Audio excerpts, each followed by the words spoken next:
Добро вечер. Централни вести, ви благодарам што сте на Канал 5. Преглед на насловите на почеток.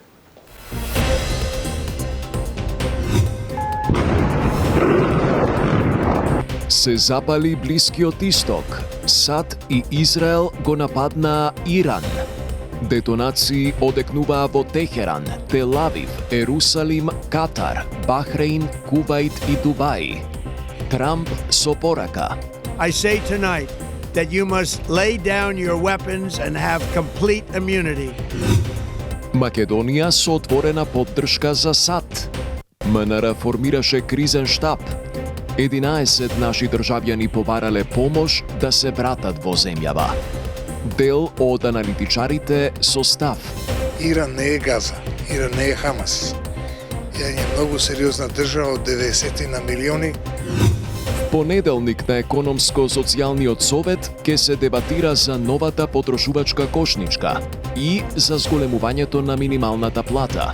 Што може да се очекува? Не се избегнува можноста за генерален штрайк во јавен и во приватен сектор. Продолжува сагата со кравите во Кривопаланечко. Излезете на терен и решете го проблемот веднаш и ургентно.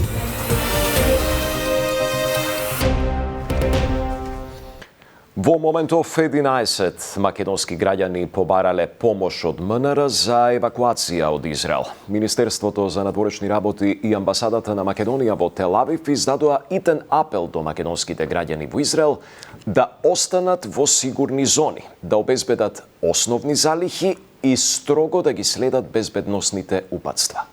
Јана Јосифовска.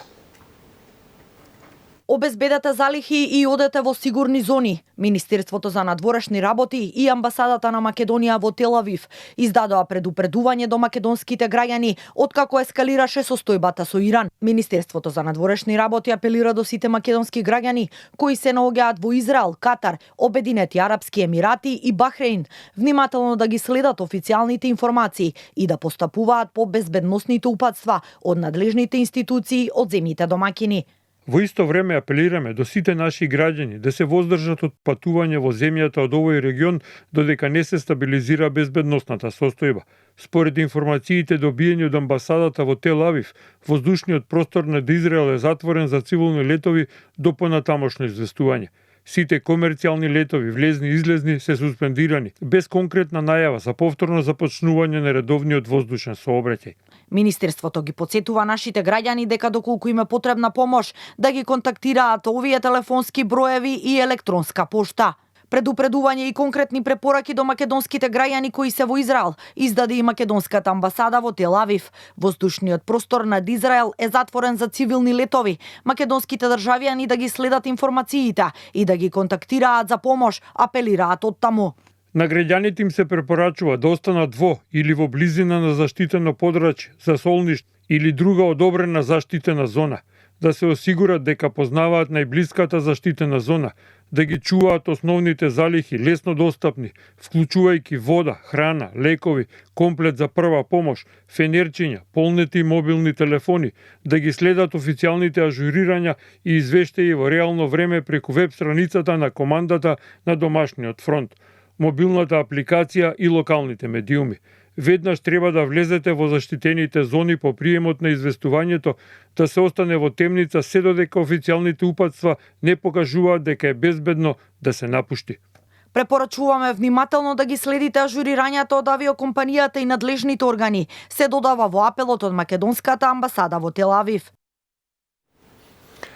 Македонија застана зад САД, поддржувајќи ги воздушните напади врз Иран. Ставот го изнесе шефот на македонската дипломатија Тимчо Моцунски, кој во објава на платформата X напиша: Соединетите американски држави јасно ставија до знаење дека дипломатијата е секогаш првата опција, но одвраќањето останува од суштинско значење кога постојат веродостојни ризици. Безбедноста, стабилноста и одговорноста одат рака под рака, вели Моцунски. Моцунски телефонски се слушнал и со израелскиот министер за надворешни работи Гидеон Саар. Во разговорот беше реафирмирана поддршката за координираните напори на Соединетите држави и Израел во однос на Иран, како и неопходноста од зачувување на регионалната стабилност и безбедност. Беше истакнато дека продолжената блиска соработка е од суштинско значење за мирот и одвраќањето. Инаку попладнево, согласно последниот развој на безбедносната состојба на Блискиот Исток, МНР информира дека во рамките на институцијата формиран е и кризен штаб, кој што континуирано ја следи состојбата и е достапен 24 часа дневно за сите потреби поврзани со помош, поддршка и асистенција на македонските државјани. А за дел од аналитичарите, случувањата во и околу Иран се повеќе или помалку очекувани. Во продолжение слушаме дел од одговорите на надворешно политичкиот коментатор Љубомир Гајдов за тоа дали случувањата имаат потенцијал да инволвираат повеќе земји и кој ќе биде текот на војната. Иран не е Газа, Иран не е Хамас. Иран е многу сериозна држава од 90 на милиони, многу цврста, 5000 години имаат државен континуитет, освен оние 12 години кога бил Александар Македонски тамо на гости. Значи, Иран има сериозна војна опрема, зад него стојат, као што се фалеа до вчера, Русија и Кина, не дај Боже и Северна Кореја. А видовме дека тоа што иранските лидери рекоа дека ќе ги нападнат не само американските бродови, туку и сите американски бази во Блискиот и Средниот Исток, тоа се оствари. И мислам дека еден носач на авиони, што чини меѓу 10 и 15 милијади долара, што би рекол Путин, а една ракета негова чини милион долари, може тоа да се случи. Најголемото концентрирање на американска војна флота е токму пред Иран. И мислам дека може да има последица и качувањето на нафтата. Сега, што според вас може да се очекува на долг рок и на пократок рок со оваа војна? Какви прогнози давате? Која според вас е крајната цел всушност на САД и на Израел? Дали може да очекуваме и копнена офанзива во Иран? Копнена офанзива нема да има, затоа што Иран е планинска земја, као што американците на чело со Бил Клинтон не донесоа копнена војска против Србија и Милошевиќ, зашто, пазите, наесен ќе има така наречени midterm elections, кои што ќе ги загуби Трамп и се очекува да го загуби и Сенатот, да го загуби представничкиот дом и да ги загуби тие гувернерски места што се најважни во Америка.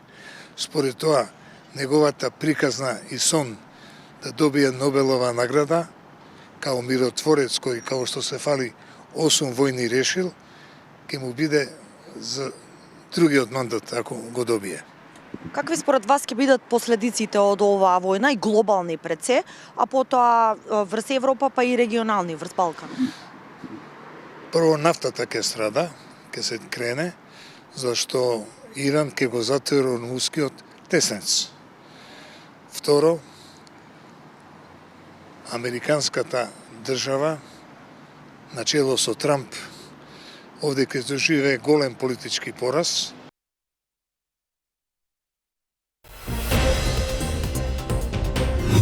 Уставниот суд со најголема реформа досега. Седниците се отвораат за јавноста. Што може да донесе овој чекор? Тоа е еден од начините судството да се доближи.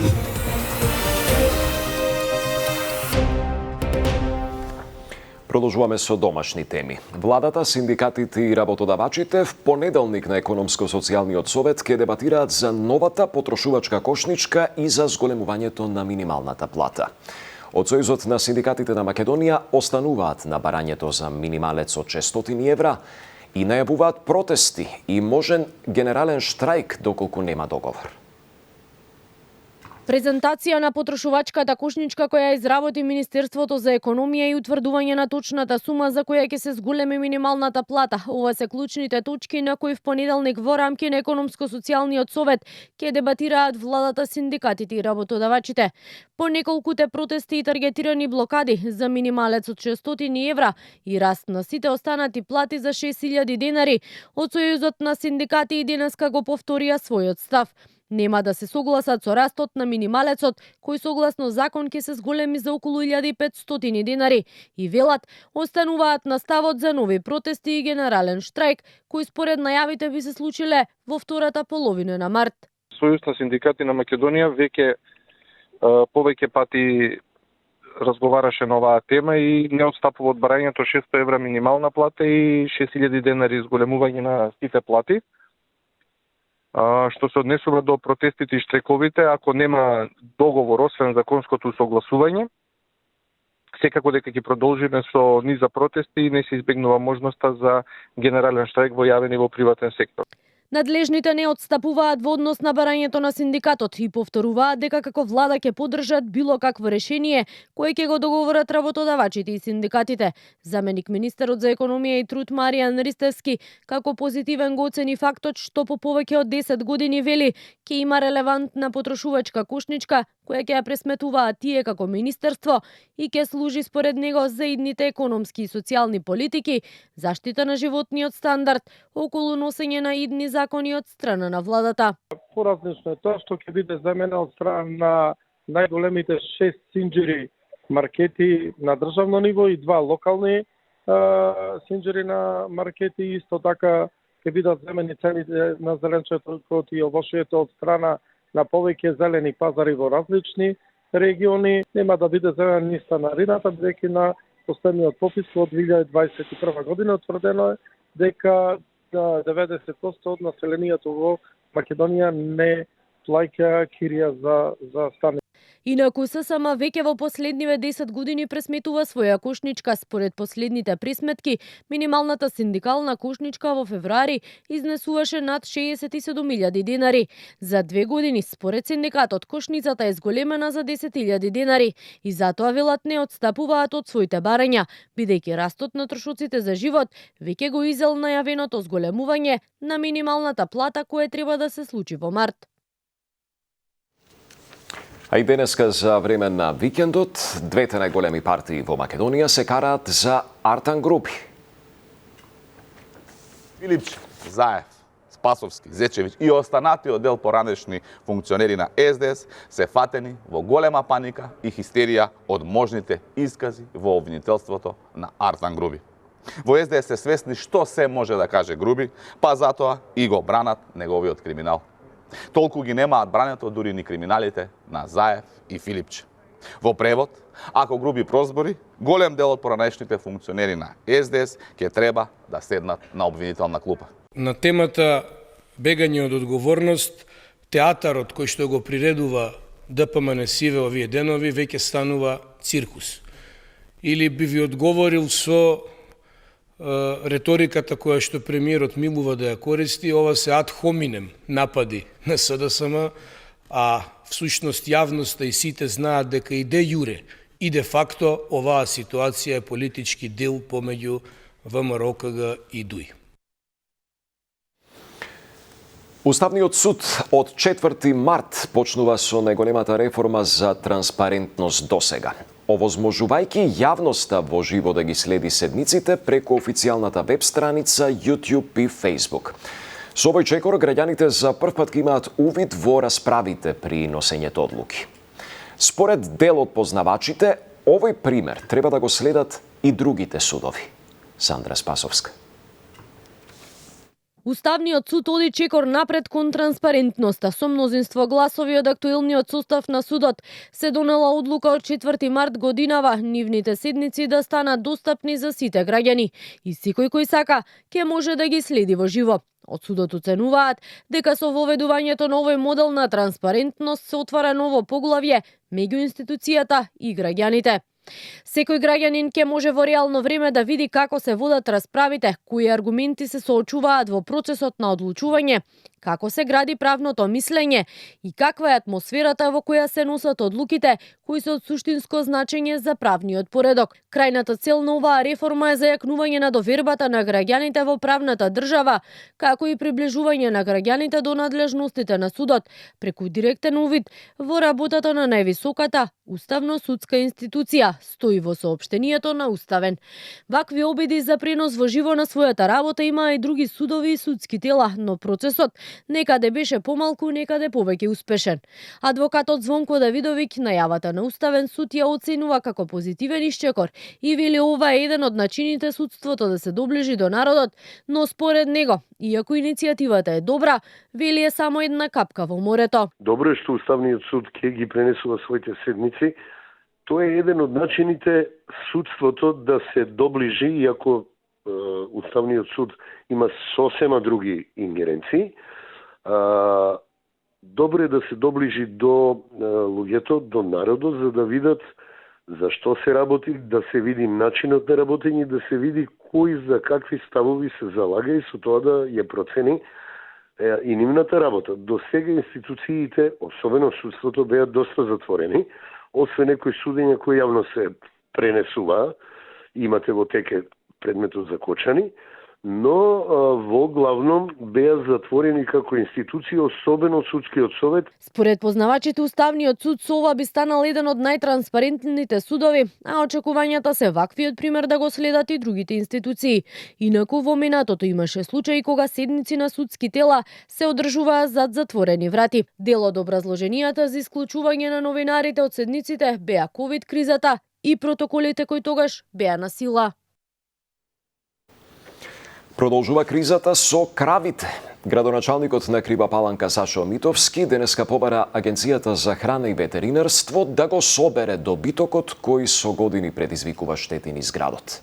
Реакцијата следува откако агенцијата ја обвини општината за несоработка. Маја Стојановска.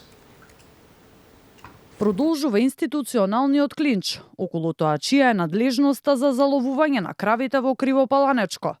Протести и граѓанска непослушност, најавува градоначалникот на Крива Паланка Сашко Митовски, доколку Агенцијата за храна и ветеринарство не постапи и не го спроведе правосилното решение за одземање на добитокот, кое според него правосилно било донесено уште пред 2 години, односно во април 2024 година. Во меѓувреме, како што нагласи Митовски, добитокот уништува јавни површини, оштетува приватни имоти и ја загрозува сообраќајната безбедност. Тој тврди дека локалната власт нема надлежност за одземање на животните, туку само за изрекување на прекршочни глоби и најавува дека ќе ги искористи сите правни механизми за утврдување одговорност, доколку агенцијата не постапи. Почнете ведно со решавање на проблемот во координација со општината и локалните ресурси. Престанете да ја замајувате јавноста. Излезете на терен и решете го проблемот веднаш и ургентно. Времето за изговори заврши. Време е институциите да покажат дека не се над законот и дека се во служба на граѓаните. Во спротивно, ќе ги искористам сите правни механизми за утврдување на одговорност за непостапување на една државна институција. Во краток телефонски разговор за Канал 5, директорот на АХВ Оливер Миланов вели дека остануваат на ставот дека проблем кој трае 15 години не може да се реши инстантно. Во моментов фокусот треба да биде во решавање на проблемот на граѓаните, а не тема за собирање на политички поени. Агенцијата секојдневно работи на решавање на проблемот кој трае веќе 15 години, без соработка од страна на општината. Дополнително Миланов вели дека решението на кое се повикува градоначалникот било донесено во период кога друг управувал со институцијата.